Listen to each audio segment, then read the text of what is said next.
did read up a little bit on you. Of course, naturally. And of course it's true. It's always true if it's on the internet, duh. We burn out in the dark. We are invisible stars. We are a question mark. Be careful what you ask for. What's up, Rock.comers? I am hanging out with Art from Everclear. This is a complete honor, and I don't really know whether I expressed that enough to you when I walked in here and was like, oh my God, I love you. Yes, and said it was an honor, but I have been listening to you for a while. We won't exactly date either of ourselves. Okay. I'm proud of my age. But I'm a huge Everclear fan, and here we are 6 years since your last release.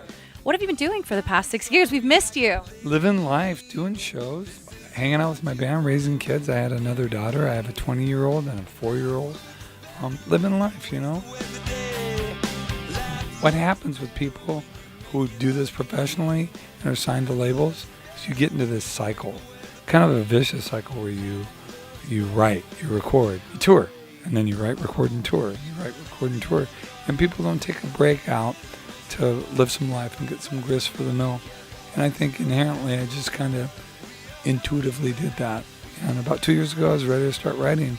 And we finished a record this last year, actually about 3 months ago, called Invisible Stars. And where did that itself come from? Invisible stars to me are people and moments and events that happen every day, millions of times a day that no one ever knows about. But for that moment, it's like when you're driving with your partner, your girlfriend, your husband, your boyfriend in the car, and you guys just have that moment where you hold hands and look at each other.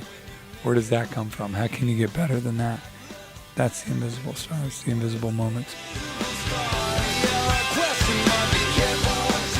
So I hear that there's actually a really good story behind the album cover. Can you tell us a little bit about that? About 2.5 years ago, I was in a Starbucks in Portland, Oregon, and I saw this one picture, and I went and asked the kid who was this boy that was working at the counter. He goes, oh, that's my girlfriend. I'm like, oh, cool. So I started talking to her online. We'd never met, never spoke on the phone. Talked to her the last 2 years. I just said, huge fan, would love you to shoot a picture for a new record if it fits. That's the album. If it hadn't been music and you hadn't gone into music, what would you have done?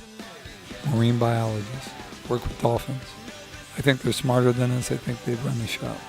They know things we don't know. See, I'm crazy. You didn't know that. This is exactly why we sit down and get to talk to you. A scoop, man. Hey everybody, this is Art from Everclear, and you're watching Rock.com.